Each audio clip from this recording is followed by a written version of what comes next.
بسم اللہ الرحمن الرحیم۔ میں بہت ہی زیادہ حسین تھی۔ اپنے باپ کے ڈر کی وجہ سے کہیں آنا جانا زیادہ نہیں ہوتا، کالج اور کالج سے گھر تک ہی۔ ایک روز ہمارے گھر ایک لڑکا کھانا مانگنے آیا، میں تو اسے دیکھ کر فدا ہو گئی۔ ایسے ہی وہ روز آنے لگا، میں اس کا انتظار کرتی، اس سے عشق میں اندھی ہو چکی تھی۔ ایک روز گھر سے چھپ کر اس سے ملنے کا فیصلہ کیا۔ اس نے کہا رات کو میں 2 بجے دریا کے کنارے پر آ جاتا ہوں۔ اس رات اتفاقاً میرے امی ابو دیر تک باتیں کرتے رہے۔ جوں ہی وہ سوئے میں سنسان گلی میں بغیر کسی ڈر کے دریا تک پہنچنے لگی۔ جب وہاں پہنچی تو میرے قدموں تلے زمین نکل گئی، کیونکہ وہ لڑکا انسان نہیں بلکہ اس دریا کا۔ ہمارے گھر کے سامنے والا مکان خالی تھا اور مالک کے مکان کسی مختصر فیملی کی تلاش میں تھا۔ جلدی اس کو کرایہ دار مل گیا۔ یہ کرایہ دار روف نامی نوجوان لڑکا تھا۔ وہ نزدیکی گاؤں سے شہر پڑھنے آیا کرتا تھا۔ وہ سارا دن باہر رہتا اور رات کو گھر آ کر پڑھائی میں مشغول ہو جاتا۔ جلدی پاس پڑوس والوں نے محسوس کیا کہ اس کی صحت خراب ہوتی جاتی ہے۔ جب وہ گاؤں سے آیا تھا تو سرخ سفید اور صحت مند تھا، بعد میں رنگت پیلی پڑنے لگی اور دبلا پتلا ہو گیا۔ ایک روز والد صاحب کو گلی میں ملا۔ انہوں نے پوچھا اسد بیٹے تمہیں کیا ہوا ہے؟ شہر کا پانی راس نہیں آیا جو روز بے روز کمزور ہوتے جا رہے ہو؟ انکل دراصل میں صبح شام ہوٹل سے کھانا لا کر کھاتا ہوں، جبکہ مجھ کو باہر کے کھانے کی عادت نہیں ہے، یہی وجہ ہے کہ پیٹ خراب رہتا ہے۔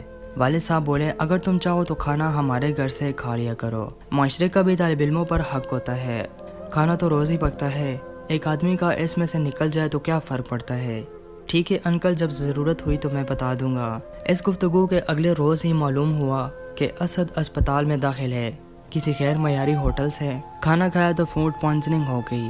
کالج میں طبیعت خراب تھی تو کالج والوں نے ہی اسپتال میں پہنچایا۔ چپڑاسی کو پیغام دے کر اسد نے ہمارے گھر بھجوایا تھا کہ میں فلاں اسپتال میں داخل ہوں، میرے گھر سے اگر کوئی آ جائے تو ان کو بتا دیجئے۔ شاید ان دنوں اس کے گھر سے اس کا بھائی یا کوئی رشتہ دار آنے والا تھا، تبھی اس نے یہ سندیشہ میرے والد کو بھیجا تھا۔ والد صاحب اسد کی عیادت کو اسپتال گئے اور وہاں 5 دن داخل رہا۔ اس دن کے بعد سے اس کے لیے ایک ٹائم کا کھانا ہمارے گھر سے جاتا۔ جب وہ کالج سے آ جاتا تو بیل بجا دیتا، ملازم اس کو کھانا دے آتا۔ اسد نے بہت اصرار کیا کہ وہ کھانے کی رقم ہر ماہ دیا کرے گا، لیکن والد صاحب نے منع کر دیا کہ کوئی بات نہیں، ہمسایوں کا بھی حق ہوتا ہے۔ کچھ دن بعد ہمارا ملازم چھٹی پر چلا گیا۔ والد صاحب تو دکان پر ہی ہوتے تھے، لہٰذا اب اسد کو کھانا پہنچانے کا مسئلہ تھا۔ میرا بھائی دبئی میں تھا اور گھر میں ایک چھوٹی بہن تھی جو مجھ سے صرف 2 سال چھوٹی تھی۔ اس نے تو صاف منع کر دیا کہ وہ کھانا پہنچانے اسد کے گھر نہیں جائے گی، اور والدہ نہیں چاہتی تھی کہ اسد روزانہ ہمارے گھر میں کھانا کھانے آئے، کیونکہ اس طرح لوگوں کو باتیں بنانے کا موقع مل جاتا ہے۔ اس کا یہی حال تھا کہ وہ جب بھی کالج سے آتا بیل بجا کر دروازے پر کھڑا رہتا اور کھانا لے کر اپنے گھر چلا جاتا۔ کھانا کھانے کے بعد دوبارہ برتن دینے آتا، بیل بجا دیتا، ہم برتن لے لیتے۔ بظاہر یہ آسان کام مگر خاصا مشکل تھا۔ کبھی امی فارغ نہ ہوتی تو یہ فرض مجھے کو انجام دینا پڑتا۔ ایک روز کھانا لینے نہ آیا، اگلے روز بھی نہ آیا۔ امی برقع اوڑھ کر اس کے دروازے پر گئی، بیل دی، باہر آیا تو پوچھا بیٹا کھانا کیوں نہیں لینے آ رہے ہو؟ کہنے لگا خالد جی میری طبیعت ٹھیک نہیں ہے، بخار آ رہا ہے اور مجھے اس حال کی بھی تکلیف ہو گئی ہے۔ اچھا بیٹا تو میں کھچڑی بنوا کر بھی بھیج دیتی ہوں۔ امی نے مجھ سے کہا کہ کھچڑی بنا دو۔ میں نے کھچڑی تیار کر لی تو خالہ کا فون آ گیا کہ ان کے شوہر کی طبیعت خراب ہے اور ان کو اسپتال لے گئے ہیں، فوراً آ جاؤ۔ والدہ نے برقع سر پر ہی ڈالا تھا اور خالہ کے گھر جانے کے لیے نکل گئی۔ ان کو یہ بھی یاد نہ رہا کہ اسد کو کھچڑی دینی ہے۔ کافی سوچ وچار کے بعد بلا آخر میں نے ہی ہمت کی، چادر لپیٹ کر کھچڑی لے کر اس کے دروازے پر پہنچی۔ بیل دی، کوئی جواب نہ آیا۔ سوچا شاید اسد کی طبیعت زیادہ ہی خراب ہے، سو ہمت کر کے اس کے گھر کے اندر چلی گئی، کیونکہ دروازہ کھلا ہوا تھا۔ دبے قدموں سے ڈرتی ڈرتی آگے بڑھی، وہ کمرے میں نہ تھا۔ واش روم سے پانی گرنے کی آواز سنی، کھچڑی اس کے کمرے میں پڑی ٹیبل پر رکھ دی۔ میں الٹے قدموں سے واپس جانے لگی تو وہ واش روم سے نکل آیا، کہنے لگا آپ کو زحمت کرنا پڑی، شکریہ۔ میں نے کہا کہ کوئی بات نہیں، اماں کو خالہ کے یہاں پر جانا تھا تبھی میں آ گئی۔ اچھا برتن لیتی جائیے۔ اس نے پلیٹ میں کھچڑی نکال کر برتن خالی کر دیے۔ میں نے برتن اٹھائے اور گھر کو آ گئی۔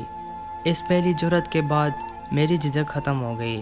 اب جب بھی فارغ ہوتی تو دروازے سے جھانکتی۔ اگر کوئی گلی میں ادھر ادھر نہ ہوتا تو تیزی سے اس کے گھر کے اندر چلی جاتی اور کھانا دے کر آ جاتی۔ شروع میں ہم سلام دعا کیا کرتے تھے، اس کے علاوہ اور کوئی بات نہ کرتے۔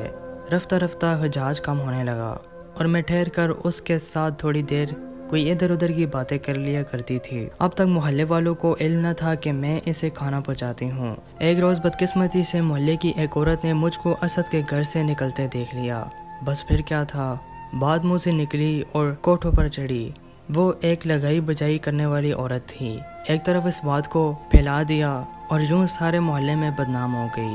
ماں نے اسکول سے بھی اٹھا لیا اور اس ڈر سے گھر سے میرا باہر نکلنا بھی بند کرا دیا کہ کہیں اس معاملے کی خبر میرے والد کو نہ ہو جائے۔ اب تک تو ہمارے درمیان کوئی ایسا ویسا معاملہ نہ تھا، لیکن پابندی لگی تو نہ جانے کیوں دل کو بے کلی ہونے لگی۔ محسوس ہوا کہ میرے دل میں اس کی جگہ تھی۔ جب اب اس کی جدائی مجھے تڑپانے لگی تھی۔ انسان پر پابندیاں لگ جائے تو کرب کی شدت بھی دو چند ہو جاتی ہے۔ اب میں اس سے ملنے کی نئی نئی ترکیبیں سوچنے لگی۔ ایک بار خط لکھ کر اس کے گھر کے اندر پھینک دیا، جس میں لکھا تھا کہ گلی میں نکل کر اپنی صورت دکھا دیا کرے، ہم آپ کو یاد کر رہے ہیں۔ اس نے اس خط کا کوئی جواب نہ دیا۔ مجھ کو اور زیادہ بے قراری لگی۔ ایک اور خط لکھ کر دروازے سے جھانکا، دیکھا کہ گلی میں کوئی نہیں ہے تو تیزی قدموں سے اس کے گھر کی طرف چلی گئی۔ اس کے مکان کی وہ کھڑکی جو سین میں کھلتی تھی وہ کھلی ہوئی تھی۔ ہاتھ آگے کر کے سین میں خط پھینک ڈالا، قدم گھر میں گھسا آئی۔ اب اسد کو یقین ہو گیا تھا کہ جب تک وہ مجھے جواب نہ دے گا میں اسی طرح امکانہ حرکتیں کرتی رہوں گی۔ سو اگلے روز اس نے دوپہر کے بعد ہماری بیل بجائی۔ امی نماز پڑھ رہی تھی۔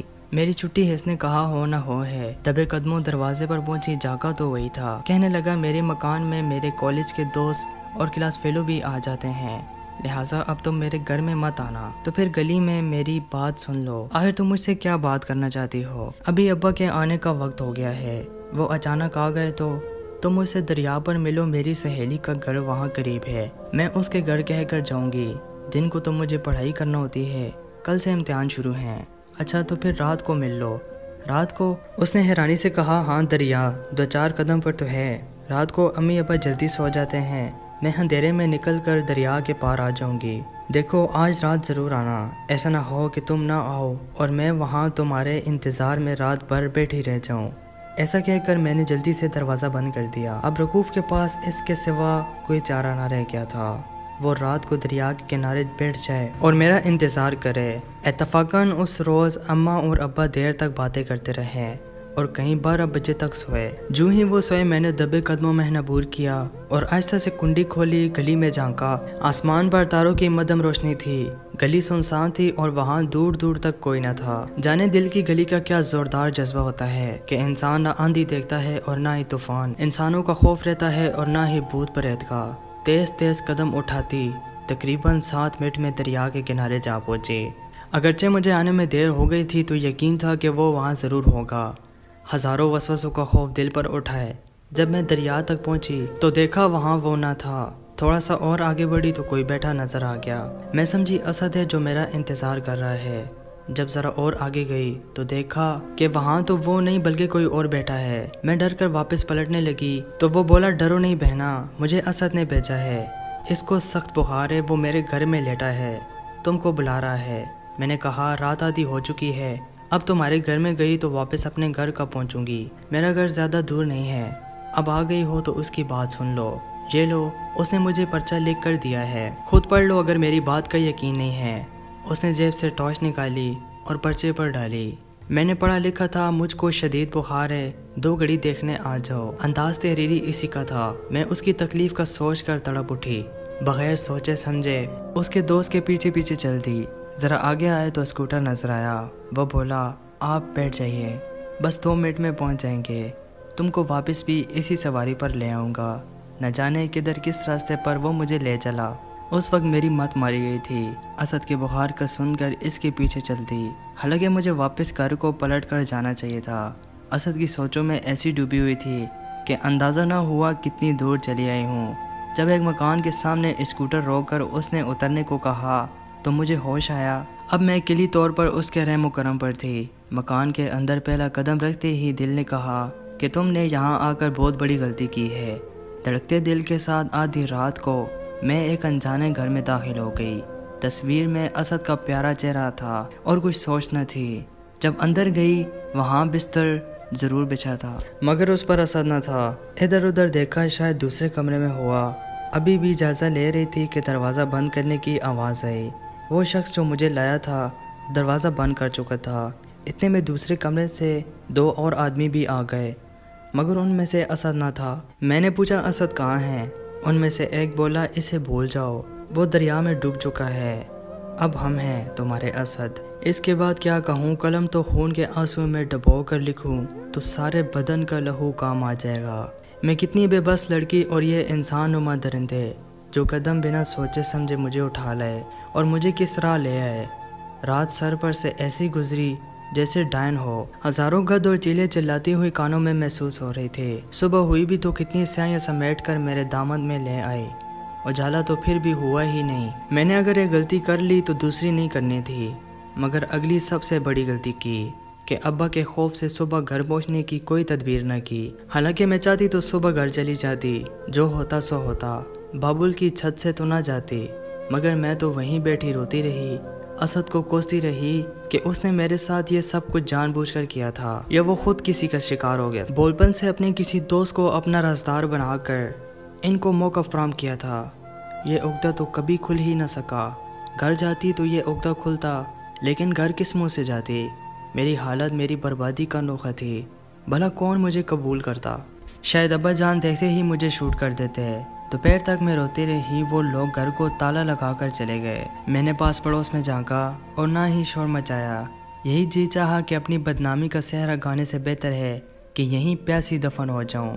شام کو وہ لوگ آ گئے، کہا کہ یہاں رکنا ٹھیک نہیں، کسی نے پولیس کو اطلاع کر دی ہے، ان کے ہتھے چڑھ گئے تو اخباروں میں تصویریں آ جائیں گی، بہتر ہے کہ نکل چلو۔ انہوں نے نہ تو مجھے اسد تک پہنچایا اور نہ میرے گھر تک، بلکہ ایک کار میں لاہور لے آئے اور یہاں شاہی محلے میں ایک عورت کے گھر پر چھوڑ کر چلے گئے۔ اس عورت نے مجھے دلاسا دیا، وہ کہتی کہ مجھے ماں سمجھو، لیکن وہ ماں کے نام پر ایک دپا تھی۔ وہ مجھے ہیرا کے متعارف کرواتی۔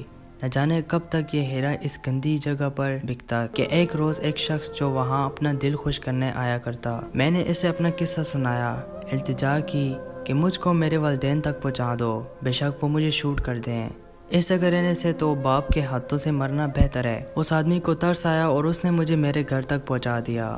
وہاں سب بدل چکا تھا، ماں میری یاد میں رو رو کر اندھی ہو چکی تھی، باپ یہ بے عزتی نہ سہ سکا تھا اور رخصتی ہو گیا۔ بھائی نے دروازہ تو کھولا لیکن کوئی بھی تعلق رکھنے سے انکار کر دیا۔ وہی آدمی مجھے واپس اپنے ساتھ لے آیا، میرے سے نکاح کیا اور میں اب اس کی بچی کی ماں بننے والی ہوں۔ پر زندگی میں ایک غلطی مجھے گناہ کی ایک ایسی کار میں لے گئی جہاں صرف دلدل ہی دلدل تھی۔ مجھے میرے شوہر نے کوئی بھی تانا نہ دیا، لیکن ہر دم یہ دھڑکا لگا رہتا کہ یہ میرا آخری ٹھکانہ بھی ہے کہ نہیں۔ دوستوں، مزید سچی کہانیاں سننے کے لیے محمد اسماعیل وائس چینل کو ضرور سبسکرائب کریں اور ساتھ میں دیے گئے بیل پر کلک کریں۔